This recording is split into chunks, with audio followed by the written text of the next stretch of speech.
عمل کرنے کے لیے ہمارے پاس یقیناً فری ول ہے، اور وہ فری ول بھی ہمیں خدا کی عطا کردہ اور محدود ہے. یعنی وہ عمل کے جس کے اوپر سزا اور جزا ڈیپینڈ کرتی ہے، وہ عمل، اس عمل میں اللہ تعالیٰ نے ہمیں یقیناً فری ول دی ہے، اور ہمارے عمل کرنے کو کسب کا نام دیا ہے. ہم یعنی کسب کرتے ہیں. جی، کسب کیا؟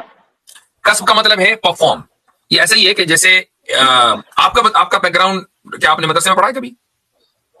مدرسے میں بچپن میں پڑھا ہے، انجینئرنگ کے ٹائم میں وہ دینیات مکتب میں پڑھا ہے، اس کے علاوہ میں نے اسی لیے جو ہے وہ، تاکہ میں ٹرمینالوجیز جو ہے وہ اس میں احتیاط جی کروں. تو جی کسب کا جو ایک تھوڑا سا بہتر مناسب ترجمہ ہو سکتا ہے وہ ہے پرفارم. تو ہم پرفارم کرتے ہیں.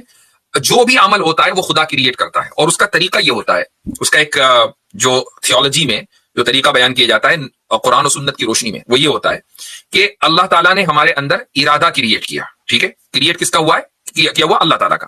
اب ہم کسی عمل کے کرنے کا ارادہ کرتے ہیں. تو جب ہم ارادہ کرتے ہیں کسی بھی عمل کرنے کا، تو اللہ تعالیٰ اس عمل کو کریٹ کرتا ہے. اللہ صرف ہمارا کریٹر نہیں ہے، ہمارے افعال کا، ہمارے اعمال کا، ہمارے ایکشنز کا بھی کریٹر ہے. وہ ہمارے اس عمل کو کریٹ کرتا ہے، اور جب وہ عمل کریٹ ہو گیا تو ہم اس عمل کو پرفارم کرتے ہیں.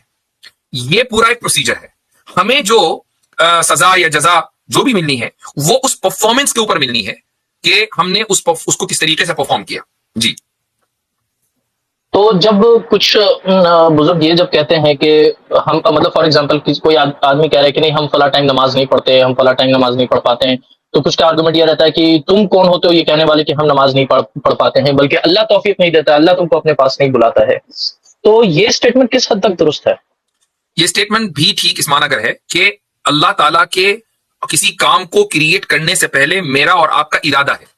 ایک آدمی مان لیجئے ارادہ ہی نہ کرے نماز پڑھنے کا، تو اللہ تعالیٰ بھی ظاہر سی بات ہے کہ اس نماز پڑھنے کے عمل کو کریٹ نہیں کرے گا ہمارے لیے. پہلے آپ ارادہ کریں گے، اس کے بعد اللہ کریٹ کرے گا نا، ہمارے ارادے کے مطابق اس عمل کو. تو اگر کوئی یہ کہہ رہا ہے کہ اللہ تعالیٰ نے تمہیں توفیق دی کام کرنے کی، تب تم نے یہ کام کیا، اس کا مطلب یہ کہ اللہ تعالیٰ نے تمہارے لیے وہ کام کریٹ کیا، تو تم نے کسب کیا، تم نے پرفارم کیا. لیکن اس کریشن سے پہلے ارادہ ضروری ہے، وہ ہمارا ہے. اور ارادہ کس کا بنایا ہوا ہے؟ ارادہ بنایا ہوا اللہ تعالیٰ کا ہے. جی، جزاک اللہ خیر.